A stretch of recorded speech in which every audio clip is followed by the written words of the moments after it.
Assalamualaikum warahmatullahi wabarakatuh. Bismillah walhamdulillah wassalatu wassalamu ala rasulillah wa ala alihi wa sahbihi wa man tabi'ahu.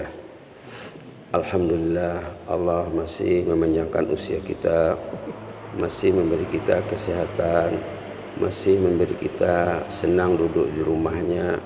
Orang yang senang duduk di rumah Allah nanti matinya senang, dalam kuburnya senang, di hari kiamat nanti orang itu akan diurus dengan baik, bukan orang itu mengurus dirinya. Itu kita mesti yakin ya.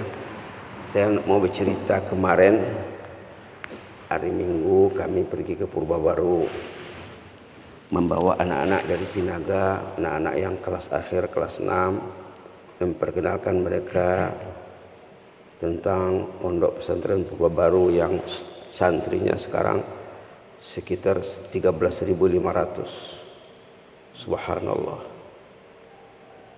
Tempat-tempat seperti ini, karena kita ada di Sumatera, perlu kita lihat, perlu kita ketahui, perlu kita bawa anak kita ke sana. Beginilah orang mencari ilmu. Subhanallah. 13.500. Kalau di Jawa itu biasa, karena di sana penduduknya padat ya. Jadi kami bawalah. Waktu pulang dari Purba, kami bawa anak-anak ke Rau, Kauman Rau, menjumpai seorang ulama muda yang 10 tahun belajar di Mekah. Kalau dia mengadakan pengajian, kadang-kadang pesertanya sampai 1.000 di Kauman, dan dia membuat pengajian secara rutin, ada yang mingguan, ada yang setengah mingguan. Nanti katanya hari Minggu depan ini akan datang seorang ulama dari Mekah yang akan berkongsi ya maklumat dengan mereka. Kawan yang di Kauman ini asalnya dari Padang Bolak, Tapanuli Selatan ya, asal ayah dan kakeknya dulu. Tapi dia lahir di Pasaman Timur. Subhanallah. Dia juga tamat Purba. Tadi malam cerita, rupanya tamat SD dia masuk SMP dulu. Tamat SMP baru masuk ke Purba kelas 1. Sesudah itu, sesudah berapa proses baru pergi ke Mekah, 10 tahun di sana. Sempat membawa keluarganya ke sana. Tak silap saya, anaknya 4 orang lahir di sana. Jadi itu yang perlu disampaikan. Mencintai ulama, mencintai ahli ilmu. Kami tadi malam di sana sampai saya sudah isya. Kemudian sampai di rumah sudah lewat jam 12. Jam 1 baru berbaring. Maka terlambat bangunnya. Kalau tidak saya sholatnya subuhnya terakhir ini di Simpang Ampek ya, karena sesudah subuh saya pergi ke Gor, dari Gor saya ke Pondok Pesantren Pinaga. Itulah nama Syekh ini, Syekh Abdul Hamid Harahap, marganya marga Harahap. Alhamdulillah, orangnya baik sekali, tempatnya cepat membangun, karena katanya banyak orang yang menyokong usahanya inilah. Selalu datang dari Jawa, dari Kalimantan, dari mana-mana selalu datang ke sana. Satu hari nanti saya menghimbau saudara-saudara saya di sini, mungkin sebulan sekali 2 bulan, sekali 3 bulan kita perlu menjumpai ulama seperti itu. Kita lihat macam mana mereka menyampaikan ilmu, macam mana masyarakat menampung ilmu. Kita mesti belajar macam mana orang belajar, macam mana orang menyampaikan ilmu, macam orang mencintai ilmu. Kalau ingin membangun diri, membangun keluarga, membangun masyarakat, ini mesti dihidupkan. Hidup tanpa ilmu tidak akan hidup. Kata ulama, kita ini ada 3 keperluan pokok yang harus dipenuhi. Pertama, keperluan jasmani, jasad. Semua orang tahu. Kalau dia lapar, dia tahu. Dia haus, dia tahu. Dia sakit, dia tahu. Itu jasad.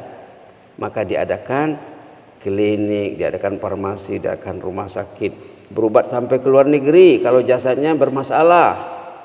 Subhanallah. Memerlukan belanja yang bukan sedikit. Tapi ada pada kehidupan kita ini akal, ada hati. Nah, jasad, akal, hati. Ini perlu diurus ketiga-tiganya. Hati mengurusnya macam mana kata ulama?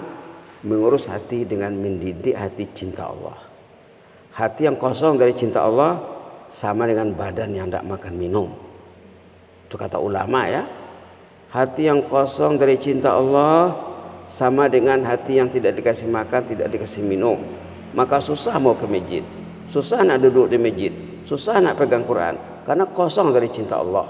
La ilaha illallah, la ilaha illallah. Itu hati. Akal, akal kata ulama, keperluan pokoknya ilmu. Keperluan pokok akal ilmu. Sampai 10 tahun belajar di Mekah. Subhanallah. Nah, mencari ilmu, mencari ilmu. Subhanallah. Padahal katanya dia termasuk orang yang susah hidupnya. Waktu belajar di Mekah, sekian juta utangnya karena tidak mampu dia menampung keperluan belajar, tidak mampu dia dengan duit yang ada pada tangannya, yang ada duit di tangannya, berutang-utang dia di sana, jutaan, bilang berapa, 30 juta, 40 juta utangnya di sana. Subhanallah. Begitulah ya. Jadi kita perlu mengurus jasad. Jasad akan hancur. Jasad yang kita urus ini akan hancur nanti dalam kubur, hancur. Akal, hati tidak hancur. Kalau kita meninggal, hati kita bertukar alam saja. Nah, sekarang kita sedang mengurus hati ini. Kita sedang mengurus akal. Kata ulama, akal tidak mati. Body akan mati dan akan hancur. Jadi jangan hanya kita sibuk mengurus body saja yang akan hancur, yang akan dibawa mati, yang akan kekal, tidak diurus. Inilah ulama selalu gigih menyampaikan ini. Kita mengurus 3 perkara tadi ya, badan, akal, dan hati. Jadi saya berniat ingin pergi ke sana mungkin hari Minggu nanti saat ulama besar datang dari Mekah akan ke sana nanti. Pastinya majelisnya itu majelis yang makmur, yang semarak. Tercatatlah nanti orang yang hadir menghadiri majelis ilmu yang didukung oleh ulama dari tanah suci. Tentulah majelis yang berkah ya. Jadi mudah-mudahan Allah memberi kita rahmat. Saya mohon maaf atas segala-gala kelemahan dan kekurangan. Jazakumullah khairan, barakallahu fikum. Inni uhibbukum fillah. Wassalamualaikum warahmatullahi wabarakatuh.